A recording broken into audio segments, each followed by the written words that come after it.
자, 미국의 인플레가 조금 진정됐다. 인플레가 진정된 게 아니라 엄격하게 말하면 디플레이션이 커지면서 그 디플레이션이라는 게 경기 침체입니다. 경기 침체 효과가 커지면서 자연스럽게 인플레이션 효과를 이렇게 상쇄시키고 있다라고 봐야 되겠죠. 그런데 이걸 갖다가 입증하는 이 통계가 일부 나왔어요. 세계 경제 성장세가 멈췄다라는 조사가 나왔는데 스탠다드 앤 푸어스 글로벌 마켓 인텔리전스가 발표하는 구매자 관리 지수 PMI가 9월 50.5에서 10월 50으로 하락을 했다는 거죠. 그러니까 PMI라는 거는 다양한 산업 부분의 구매 담당자들을 대상으로 한 설문조사인데 이 PMI의 적중률이 높은 이유는 회사의 기업활동, 신규 주문, 생산, 재고, 가격, 고용 등을 수치화한다는 거예요. 그래서 이 수치 PMI 50.0은 세계 경제 회복이 2월부터 시작된 이후에 가장 낮은 수치를 기록하고 있다는 거예요. 그래서 40개 경제권의 27,000개 이상의 기업의 비즈니스 상황을 추적하는 이 PMI 조사에서 50이 나왔다는 것은 성장에서 위축으로 가는 갈림길이라는 거예요.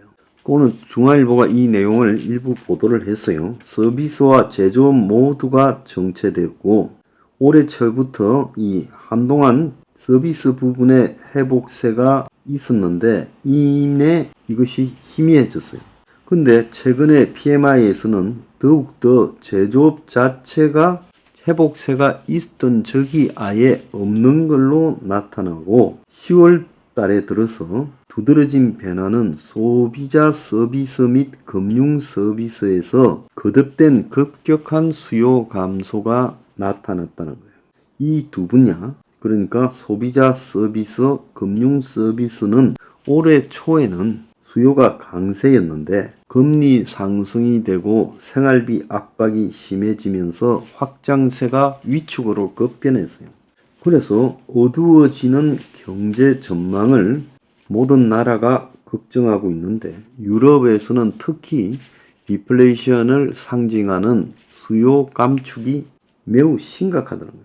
그래서 비즈니스 활동은 유로존에서 5개월 연속으로 영국에서는 3개월 연속으로 위축됐어요.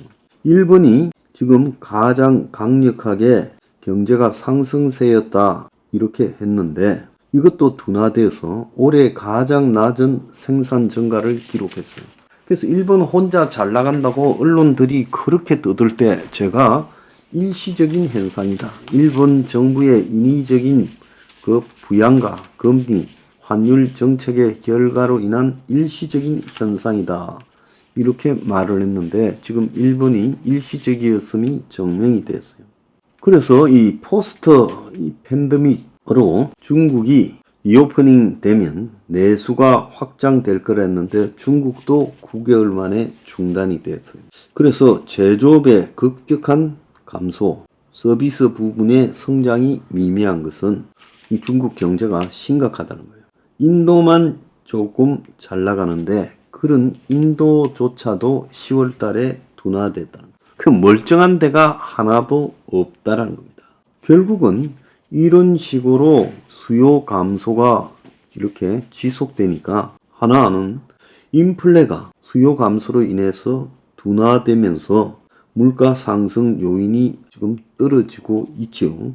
옛날에 제가 여러분한테 여러 번 말씀드렸지 않습니까? 지금 이 화폐 난발에 의한 인플레이션을 잡을 수 있는 유일한 방법은 디플레이션이 심해져서 그 디플레이션의 수요 감축 효과가 수요가 사라져서 인플레이션이 떨어지게 만드는 방법밖에 없다라는 겁니다.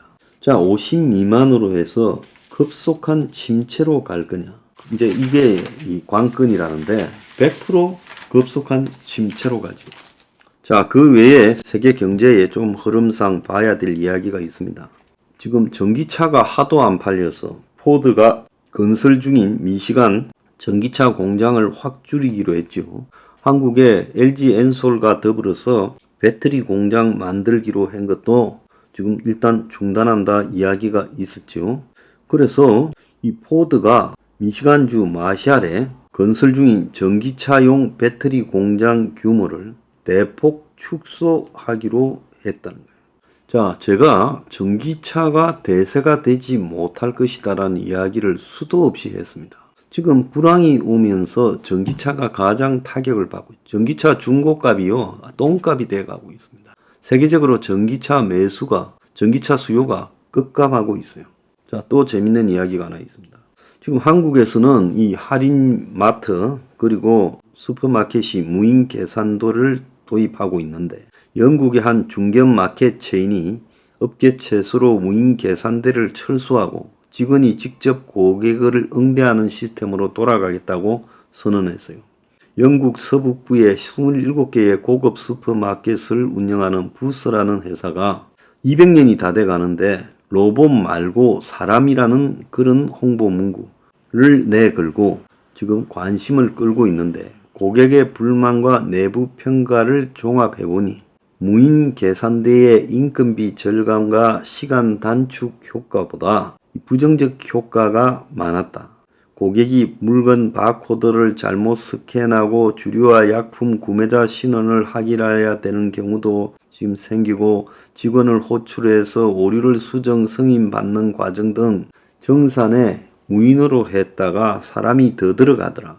그래서 이런 유튜버의 이런 불만을 호소하는 것들이 가득하다는 거예요. 물품 도난도 문제라는 거예요. 자, 그런 걸 이제 겪으면서 176년 된 기업이 보다 더 나은 소비 경험을 주고 서비스를 해주는 것은 사람이 응대해야 된다. 심지어 고객 중에는 식료품 구매 활동이 하루 중 유일하게 타인과 대화할 기회라고 정언한 사례도 있다는 거예요. 영국에는 외로움 담당 장관도 있다고 해요. 미국의 슈퍼마켓 아마존 고는 계산대조차도 없이 매장에 설치된 카메라 스캐너가 소비자가 물품을 담는 것을 자동 결제하는데 이것도 지금 미국에서 저항이 만만치 않지요. 그래서 무인 계산대 이것이 고객한테 환영을 받지 못하고 지금 기술 흐름에 역행하는 경향이 나타나고 있다는 것은 디지털이라는 것이 꼭 좋은 게 아니다는 거예요. 자, 또 한편으로 이 미국 최고 암호화폐 거래소 바이낸스가 북한 하마스와 돈 세탁을 인정했어요. 그래서 5조 5천억의 벌금을 내고 미국에서 퇴출된다. 그래서 미국 시장에서 완전 책임을 인정하고 철수하겠다. 중국계 CEO 자오 창펑이 사임을 하고 지금 바이낸스가 미국에서 이제 쫓겨났습니다.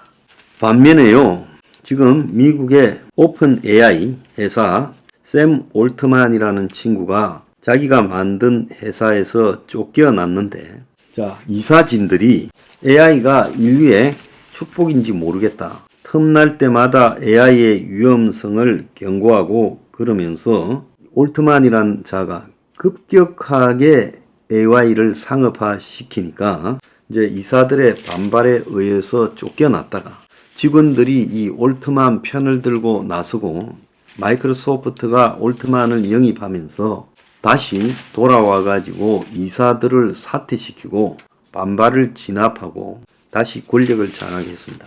저는 이 오픈 AI의 상업화를 급격히 추구하고 제어가 없이 고삐 풀린 듯이 내버려 두는 게 잘못된 것이다. 이 통제되어야 된다고 했던 이사들이 맞다고 봅니다. 근데 세상은 돈벌이에 눈이 멀어 있기 때문에 결국 돈벌이에 눈 먼 AI 기술자가 다시 복귀했어요. 기가 찬 일입니다.